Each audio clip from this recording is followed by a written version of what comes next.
Hello everyone, welcome back to my YouTube channel. ನಾನಿವತ್ತು ನಿಮ್ಗೊಂದು special video ತೊಗೊಬರ್ತಾ ಇದ್ದೀನಿ. ಅಮ್ಮ ಏನೋ ರೆಡಿ ಮಾಡ್ತಿದ್ದಾರೆ ಸ್ಪೆಷಲ್ ಅಡಿಗೆ. ಸೊ ಅದನ್ನು ನಿಮ್ಗೆ ತೋರಿಸೋಣ ಅಂತ ಹೇಳಿ ಈ ವಿಡಿಯೋ ಮಾಡ್ತಿದ್ದೀನಿ. ಆಲ್ರೆಡಿ ನೀವು ತಮ್ನೇಲಲ್ಲೆಲ್ಲ ನೋಡಿರ್ತೀರ ಏನದು ಅಂತ ಹೇಳಿ. ಬದನೇಕಾಯಿ ಚಟ್ನಿ ಮಾಡ್ತಿದ್ದಾರೆ. ಏನು ಬದನೇಕಾಯಿ ಚಟ್ನಿನ ಅಂತ ಅಂದ್ಕೊಬಿಡಿ, ನಿಜವಾಗ್ಲೂ ತುಂಬ ಚೆನ್ನಾಗಿರುತ್ತೆ ರೆಸಿಪಿ. ಟ್ರೈ ಮಾಡಿ ಒನ್ಸ್. Hi mummy. ಹಾಯ್. ಏನು ಮಾಡ್ತಾ ಇದೆಯಾ? ಬದನೆಕಾಯಿ ಚಟ್ನಿ. ಓಹೋ, ಏನೇನಿದು ಇಂಗ್ರೀಡಿಯೆಂಟ್ಸು? ರೆಸಿಪಿ ತೋರಿಸ್ತೀರಾ ನಮಗೆ? ಖಂಡಿತ ನೋಡಿರಿ. ಏನಿದು? ಕೊತ್ತಂಬರಿ ಬೀಜ 2 ಟೇಬಲ್ ಸ್ಪೂನ್. ಹಾಂ.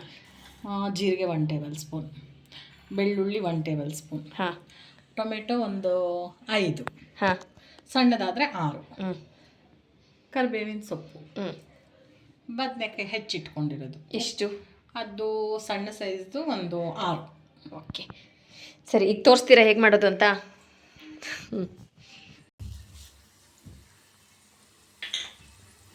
ಇದನ್ನ ಫ್ರೈ ಮಾಡ್ಕೊಳ್ಳೋದಾ? ಹೌದು.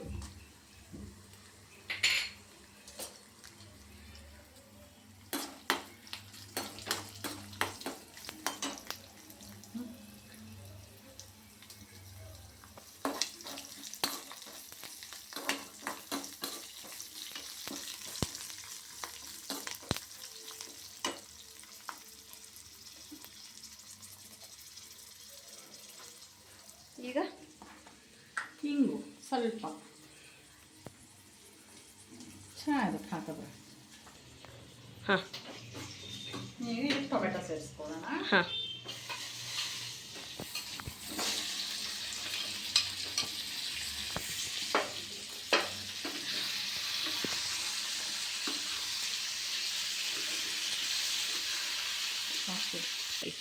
ನೆಕ್ಸ್ಟ್ ಅಮ್ಮ?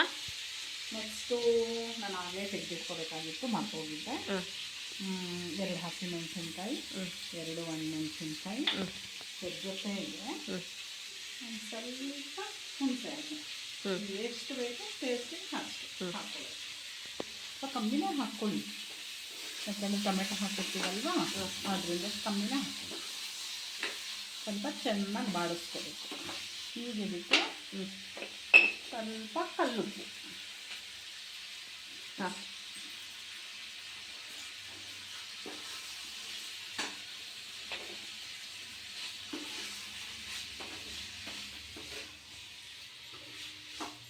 ಇದು ಯಾವುದ್ರ ಜೊತೆಗೆ ಚೆನ್ನಾಗಿರುತ್ತೆ ಚಟ್ನಿ? ಇದು ರೈಸಿಗೆ ಚೆನ್ನಾಗಿರುತ್ತೆ, ಮುದ್ದೆಗೆ ಚೆನ್ನಾಗಿರುತ್ತೆ, ಮತ್ತು ಚಪಾತಿ ರೋಟಿ ಓಕೆ ತಿನ್ಬೋದು. ಬಟ್ ತುಂಬ ಚೆನ್ನಾಗಿರುತ್ತೆ ಅಂದರೆ ಮುದ್ದೆಗೆ, ರೈಸ್ಗೆ ತುಂಬ ಚೆನ್ನಾಗಿರುತ್ತೆ. ಹಾಂ. ಆಂಧ್ರದಲ್ಲೆಲ್ಲ ಮಾಡ್ತಾರಲ್ಲ ವಂಕಾಯ ರೋಟಿ ಪಚ್ಚಡಿ ಅಂತ, ಆ ಥರ. ಹೌದು, ಅದೇ ಥರನೇ. ಇದ್ರ ಜೊತೆಗೆ ಸೈಡಿಗೆ ಒಂದು ಆಮ್ಲೆಟ್ ಹಾಕೊಂಡ್ರೆ ಇವತ್ತು ನಾವು ಗುರುವಾರ ತಿನ್ನಲ್ಲ, ಇನ್ನೊಂದು ದಿನ ನಾನ್ ವೆಜ್ ತಿನ್ನೋ ದಿನ ಟ್ರೈ ಮಾಡಿದ್ರೆ ಆಮ್ಲೆಟ್ ಹಾಕೋಬೋದು.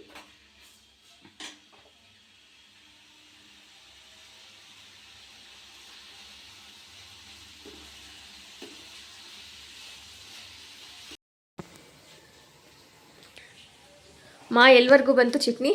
ಅಮ್ಮ ಇಷ್ಟು ಮಗ್ಗಬೇಕು ಟೊಮೆಟೊ. ಅದು ಮಗ್ಗೋದಕ್ಕೆ ಸ್ವಲ್ಪ ಟೈಮ್ ಹಿಡಿಯೋದು. ಓಕೆ. ಇಷ್ಟು ಆಗಬೇಕು. ಆಗಲೇ ಅದು ಒಂದು ಟೇಸ್ಟ್. 5 ಮಿನಿಟ್ಸಾ 10 ಮಿನಿಟ್ಸಾ? ಒಂದು 10 ನಿಮಿಷ ಇಡಿಸುತ್ತೆ. ಸ್ಲೋ ಇದರಲ್ಲಿಟ್ಟಾಗ ಸ್ಲಿಮ್ಮಲ್ಲಿ ಅಷ್ಟು ಆಗುತ್ತೆ. ಸರಿ. ಅದನ್ನೀಗ ಒಂದು ತಟ್ಟೆಗೆ ಇಲ್ಲ ಒಂದು ಬಟ್ಲಿಗೆ ತೊಗೊಂಡ್ಬಿಡ್ಬೇಕು ಹೀಗೆ. ಓಕೆ. ಇದನ್ನ ಇವಾಗ ರುಬ್ಕೊಳ್ಳೋದಾ? ಸ್ವಲ್ಪ ವೆಯ್ಟ್ ಮಾಡಪ್ಪ. ಸ್ವಲ್ಪ ವೆಯ್ಟ್ ಮಾಡಿದ್ರೆ ನಾವು ಒಂದೊಂದೇ ಸ್ಟೆಪ್ ಹೇಳ್ತೀನಿ. ಈಗ ಇದಕ್ಕೆ ಇನ್ನು ಸ್ವಲ್ಪ ಎಣ್ಣೆ ಹಾಕ್ಕೋಬೇಕು. ಓಕೆ.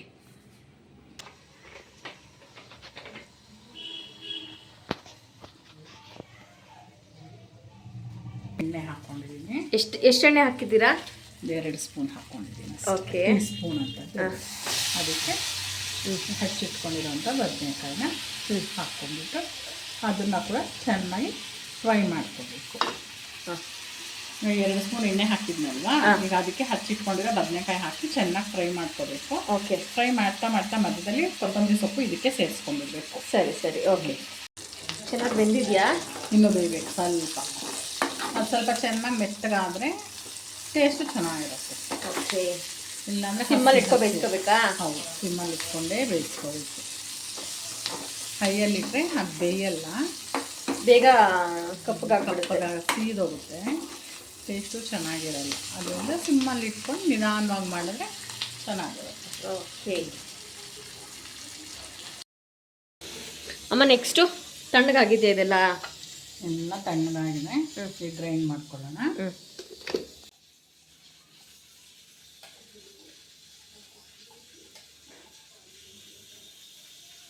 ನೀರೆಲ್ಲ ಏನು ಹಾಕ್ಕೊಳ್ದೆ ಅಲ್ವಾ ರುಬ್ಕೊಳ್ಳೋದು? ಇದರಲ್ಲೇ ಇರುತ್ತಲ್ವಾ, ಟೊಮೆಟೊದಲ್ಲೇ ಇರುತ್ತಲ್ವಾ, ಅದೇ ಸಾಕಾಗುತ್ತೆ. ಹುಣಸೆಹಣ್ಣು ಹಾಕಿದ್ದೀರಲ್ಲ ಅದ್ರಲ್ಲಿ ಸ್ವಲ್ಪ ಸ್ವಲ್ಪ ನಾನು ನಿಮಗೆ ತೋರಿಸೋವಾಗ ಮಿಸ್ ಮಾಡಿದ್ದೆ, ಬಟ್ ಇದರಲ್ಲಿ ಆ್ಯಡ್ ಮಾಡಿದ್ದೀರಾ? ಆ್ಯಡ್ ಮಾಡಿದ್ದೀನಿ, ಮತ್ತೆ ತೋರಿಸಿದೆ ನಾನು ನಿಮಗೆ. ಹಾಂ,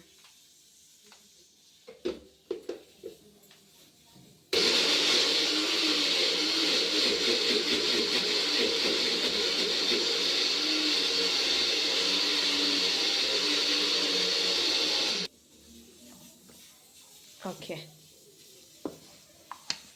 ನೆಕ್ಸ್ಟ್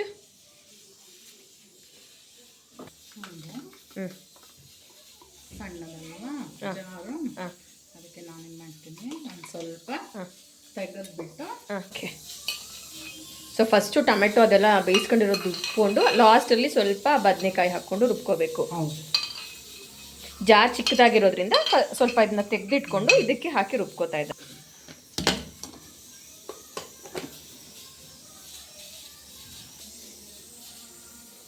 ಇದು ಫುಲ್ ಫೈನಾಗಿ ಪೇಸ್ಟ್ ಮಾಡ್ಕೊಳ್ಳೋದಾ?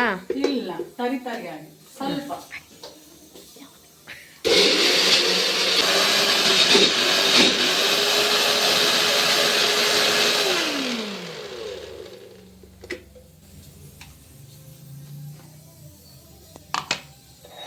ಓ, ಈ ಥರ ತರಿಯಾಗಿ ರುಬ್ಕೋಬೇಕಾ? ಹೌದು. ಓಕೆ.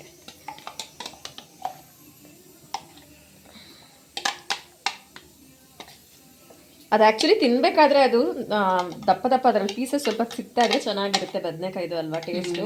ಹೌದು. ಕೆಲವರು ಇದಕ್ಕೆ ಹಾಕ್ಕೊಳ್ಳೋರು ಹಸಿ ಈರುಳ್ಳಿ ಸಹ ಕಟ್ ಮಾಡಿ ಹಾಕ್ಕೊಂತಾರೆ, ತುಂಬ ಚೆನ್ನಾಗಿದೆ. ಬಟ್ ನಮ್ಮ ಮನೇಲಿ ನಾವು ಅದನ್ನು ಬಳಸೋದಿಲ್ಲ, ಇಷ್ಟಪಡಲ್ಲ ಮನೆಯಲ್ಲಿ. ಸೊ ಅದರಿಂದ ನಾವು ಅದು ಹಾಕಲ್ಲ. ನಿಮಗೆ ಬೇಕಾದರೆ ನೀವು ಹಾಕ್ಕೋಬಹುದು. ಸೊ ನೀರೇನು ಬೆರೆಸ್ಕೊಳ್ಳೋದು ಬೇಕಾಗಿಲ್ಲ? ನೀರು ಬೆರೆಸೋ ಅವಶ್ಯಕತೆ ಬರಲ್ಲ. ಇನ್ನೂ ಬೇಕಾದರೆ ನಿಮಗೆ ಉಪ್ಪು ನೋಡಿಕೊಂಡು ನಿಮ್ಮ ಟೇಸ್ಟ್. ನಮ್ಮ ಮನೆಯಲ್ಲಿ ನಾವು ಉಪ್ಪು ಬಳಸೋದು ತುಂಬ ಕಮ್ಮಿ.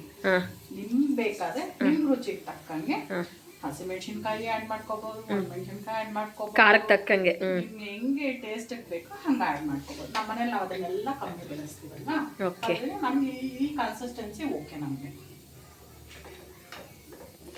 ಇದು ಆ್ಯಕ್ಚುಲಿ ಪ್ರೀತಿ ಅವ್ರದ್ದು ಮಿನಿ ಬ್ಲೆಂಡ್ ಪ್ರೋ ಅಂತ, ತುಂಬ ಚೆನ್ನಾಗಿದೆ. ನೀವು ಒಂದ್ಸತಿ ಟ್ರೈ ಮಾಡಿ. ಮನೆಗೆ ಬ್ಲೆಂಡರ್ಸ್ ತೊಗೋಬೇಕು ಅಂತಿರೋರು ಇದನ್ನ ತೊಗೊಳ್ಳಿ. ಇದಕ್ಕೆ 2 years ವ್ಯಾರಂಟಿ ಸಹ ಇದೆ. 2800 ಏನೋ ಆಯಿತು ನಮಗೆ ಆಫರಲ್ಲಿ. ಆ್ಯಕ್ಚುಲಿ MRP 38 ಅನಿಸುತ್ತೆ. ನಿಮಗೆ 2 years ತನಕ ನಿಮಗೇನು ಅಂತಂದರೆ ಏನಾದರೂ ಇದು ಜಾರ್ಸೆ ಆಗಲಿ ಏನಾದರೂ ಬಿದ್ದು ಬ್ರೇಕ್ ಆದರೆ ಪೀಸ್ ಟು ಪೀಸ್ ನಿಮಗೆ ರಿಪ್ಲೇಸ್ ಮಾಡಿಕೊಡ್ತಾರೆ. ಸೊ ಆರಾಮ್ಸೆ ನೀವು ತೊಗೋಬೋದು. ನಾವು ನಿಯರ್ಲಿ 1 to 2 months ಯೂಸ್ ಮಾಡ್ತಾ ಇದ್ದೀವಿ. ತುಂಬ ಚೆನ್ನಾಗಿ ವರ್ಕ್ ಆಗುತ್ತೆ. ಇದಕ್ಕೆ 2 ಜಾರ್ಸ್ ಬರುತ್ತೆ. ಇದು ಒಂದು ಸಣ್ಣ ಜಾರು, ಇದೊಂದು ದೊಡ್ಡ ಜಾರ್ ಬರುತ್ತೆ.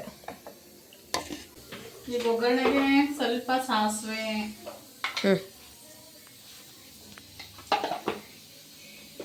ಅದೇ ಬಾಣಲಿಗೆ ಸ್ವಲ್ಪ ಎಣ್ಣೆ ಹಾಕೊಂಡು ಸಾಸಿವೆ ಸ್ವಲ್ಪ ಜೀರಿಗೆ, 2 ಒಣಮೆಣಸಿನ್ಕಾಯಿ. ಖಾರಕ್ಕೆ ಆಲ್ರೆಡಿ ಹಾಕಿದ್ದೀವಿ. ಈ ಸುಮ್ಮನೆ ಒಗ್ಗರಣೆಗಾಗಿರೋದ್ರಿಂದ ಒಣಮೆಣಸಿನ್ಕಾಯಿ ಹಾಗೆ ಹಾಕ್ಕೊತಾ ಇದ್ದೀವಿ.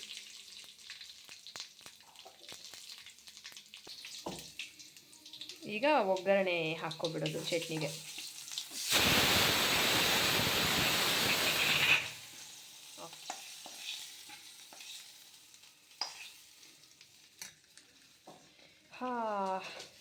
ಎಷ್ಟು ಚೆನ್ನಾಗಿದೆ ನೋಡಿ, ಎಷ್ಟು ಕಲರ್ಫುಲ್ಲಾಗಿ ಬಂದಿದೆ ಚಟ್ನಿ. ರೈಸ್ ಮಾಡಿ ಬಿಸಿ ಬಿಸಿ ಮುದ್ದೆನೋ ರೈಸು ಮಾಡಿ ಸೈಡಿಗೆ ಹಾಕೊಂಡು ಅದರಲ್ಲೇ ಊಟ ಮಾಡ್ಬೋದು. ತುಪ್ಪ ಹಾಕೊಂಡು ತಿಂತಾ ಇದ್ರೆ ಸ್ವರ್ಗಕ್ಕೆ ಮೂರೇ ಗೇಣು. ಟ್ರೈ ಮಾಡಿ, ಚೆನ್ನಾಗಿರುತ್ತೆ. ರೈಸ್ ಆಲ್ರೆಡಿ ಆಗ್ತಾ ಇದೆ, ಸೊ ತಿನ್ನೋದೊಂದು ಬ್ಯಾಲೆನ್ಸ್ ಅಷ್ಟೇ.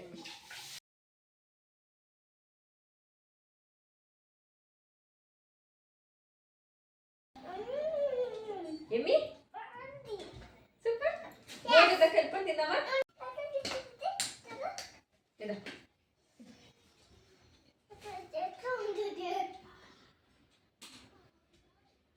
ಏಮಿ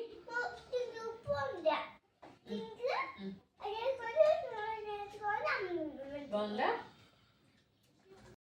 ನಮಗಂತೂ ತುಂಬ ಇಷ್ಟ ಆಯಿತು ಈ ರೆಸಿಪಿ. ನೀವು ಒಂದ್ಸತಿ ಟ್ರೈ ಮಾಡಿ. Thank you. ಬಾಯ್.